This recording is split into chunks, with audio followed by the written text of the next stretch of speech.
सकाळी उठून दुकान उघडलं, 2-3 तासात तर सर पूर्ण राख होऊन गेलं माझं दुकान.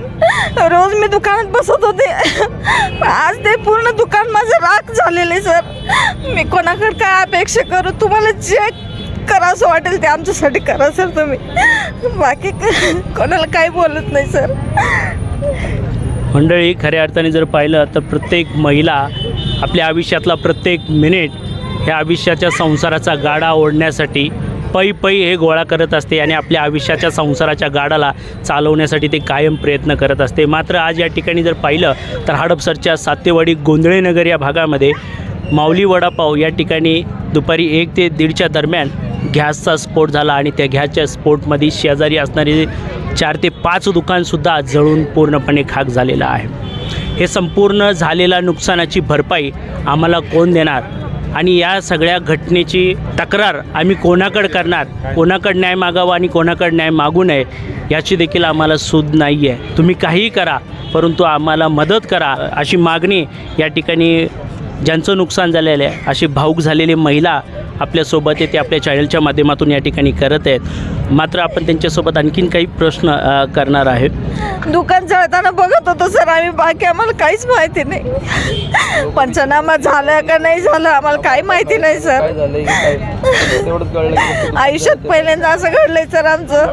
आणि नाही झाली सर, फक्त माझ्या मिस्टरांना थोडीशी आस लागली, बाकी ते पायाला वगैरे त्यांचे पाय कापले गेले, बाकी काही कोणाला झालेलं नाही. पण नुकसान पूर्ण आमचं आयुष्यात सगळं जेवढं कमवलेलं होतं सर आम्ही सगळं दुकानात टाकलं होतं सर पैसे. आज परत हे दुकान उभं करायचं आमच्यात ताकद नाही आहे सर.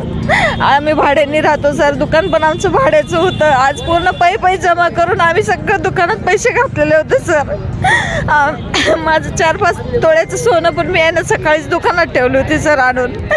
माझं सोनं पण सगळं जळून गेलं सर. माझं सोनं पण सापडत नाही आहे त्याच्यामध्ये. सलोनी, जसं की आपण पाहतोय, मी आज पुन्हा एकदा हडपसरच्या आतेवाडीच्या गोंधळेनगर या भागामध्ये भाजी मंडईच्या शेजारी माऊली वडापाव म्हणून एक हातगाडा आहे, एक गाळा आहे.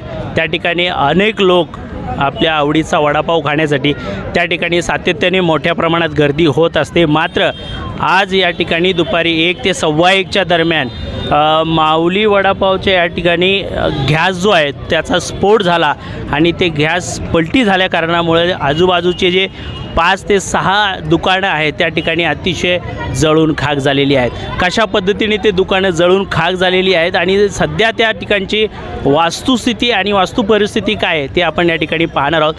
मी तुम्हाला या ठिकाणी दाखवतो आहे की सध्याची वास्तुस्थिती परिस्थिती कशा पद्धतीने या ठिकाणी झालेली आहे. आपण या ठिकाणी पाहू शकतो आहे माऊली वडापाव जे आहे ते त्या ठिकाणी आहे. हे माऊली वडापावचं दुकान आहे. त्या दुकानामध्ये असंख्य नागरिक आपल्या आवडीचा वडापाव खाण्यासाठी सातत्याने त्या ठिकाणी गर्दी करत असतात. मात्र आज या ठिकाणी 1 ते 1:30च्या दरम्यान गॅस स्फोट झाला आणि ते गॅस स्फोट झाल्याच्या नंतरनी माऊली शेजारीच्या जे माऊली वडापावच्या शेजारी जे गाळे आहेत हे तब्बल 5 गाळे आहेत. त्या ठिकाणी आपण पाहू शकतो 3 गाळ्याचा एक गाळा हे आहे आणि त्याच्या बाजूला एक गाळा आहे आणि त्याच्या बाजूला माऊली वडापावचा गाळा आहे. माऊली वडापावच्या गाळ्याला अद्याप त्या ठिकाणी जास्त काही झालेलं नाही आहे, पण त्या ठिकाणी झालेल्या गॅसच्या स्फोटमुळे बाजूचे जे 5 दुकानं आहेत ते पूर्णपणे जळून खाक झालेले आहेत. कशा पद्धतीने जळून खाक झालेले आहेत हे दृश्य आपण या ठिकाणी पाहू शकतो.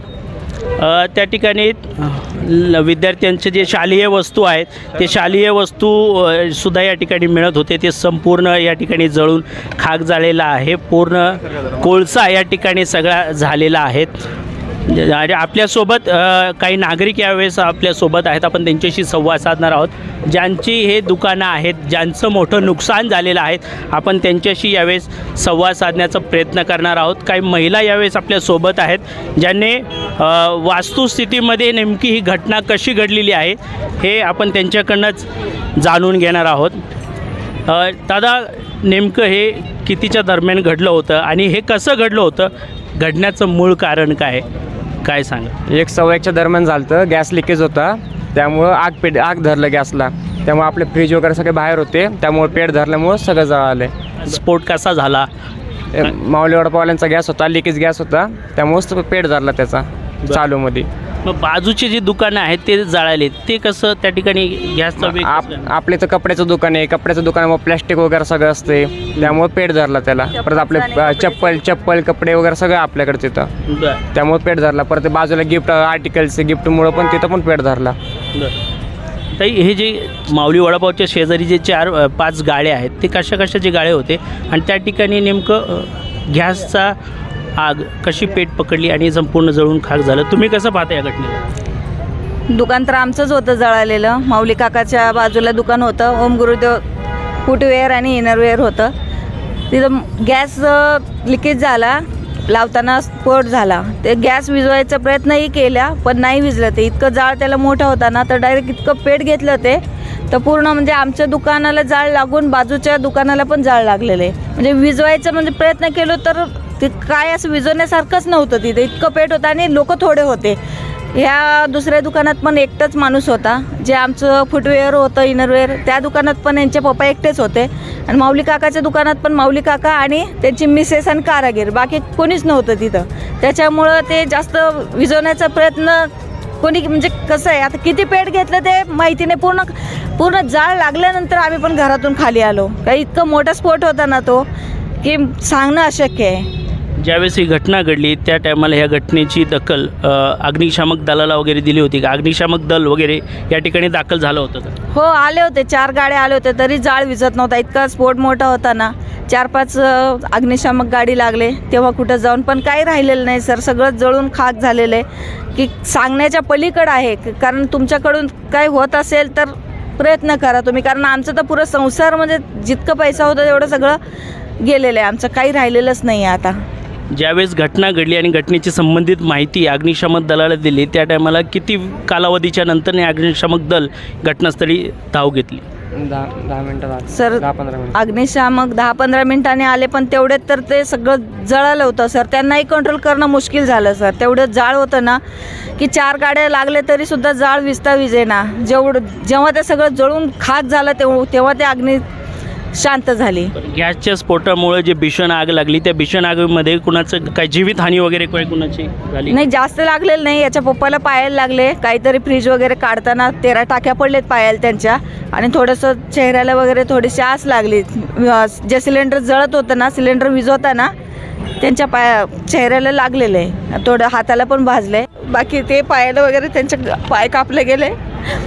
बाकी काही कोणाला झालेलं नाही, पण नुकसान पूर्ण आमचं आयुष्यात सगळं जेवढं कमवलेलं होतं सर, आम्ही सगळं दुकानात टाकलं होतं सर पैसे. आज परत हे दुकान उभं करायची आमच्यात ताकद नाही आहे सर.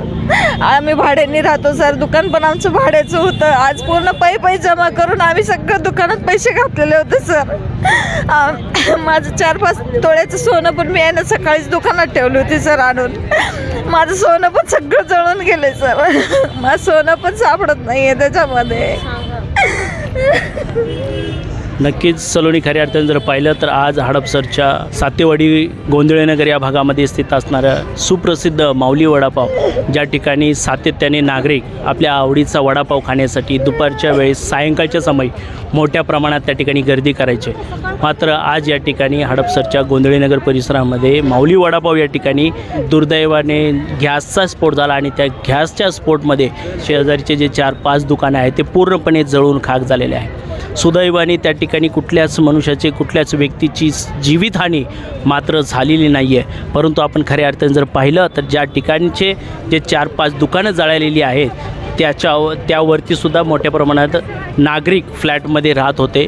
त्या ठिकाणी देखील मोठ्या प्रमाणाचे काचा जे आहेत ते आगीच्या गरमाईने, आगीच्या हीटमुळे फुटलेले आहेत. त्याचबरोबर आग जी आहे ते इतक्या मोठ्या प्रमाणात होती, इतकी भीषण होती, ज्यामुळे जे फ्लॅटच्या आतमध्ये सुद्धा संपूर्ण घर पूर्ण अंधाधुंद झालेलं आहे.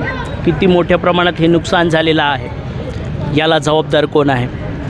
या संपूर्ण झालेल्या नुकसानाला भरपाई देणार तरी कोण? या ठिकाणी घडलेल्या घटनेला कारणीभूत जबाबदार नेमकं कोण असणार आहे?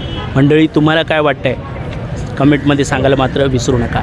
कॅमेरामन विवेक कोळीसह मी मनीष कांबळे, हडपसर.